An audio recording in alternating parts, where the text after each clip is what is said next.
অতিরিক্ত ভাত খাওয়ার কারণে ক্লান্ত শামীম হোসেন পাটোয়ারি ঘুমিয়ে পড়লেন মাঠের মধ্যেই। হ্যাঁ দর্শক, হাসান মাহমুদের করা বলে বোল্ড হয়ে রীতিমতো নাজেহাল অবস্থায় শামীম হোসেন পাটোয়ারি।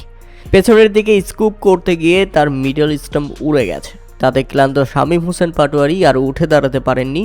হাসান মাহমুদের দুর্দান্ত এবং বিধ্বংসী ইয়র্কার তাকে মাটিতে শুইয়ে দিয়েছে।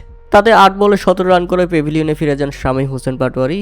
141 রানের মধ্যে ধূমকেতু একাদশ হারায় 6 উইকেট এবং শেষ পর্যন্ত তারা বড় সংগ্রহ তার করাতে পারেনি, থেমে গেছে 156 রানের মধ্যেই।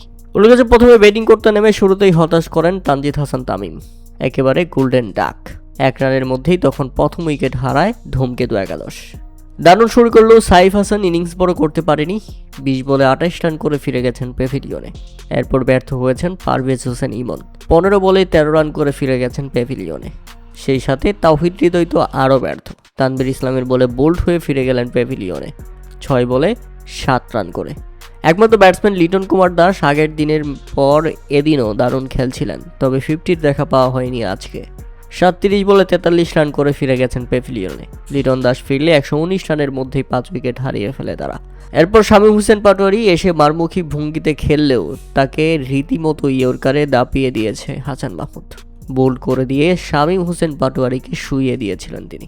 শেষ পর্যন্ত তারা 156 রানের মধ্যেই থেমে যায়।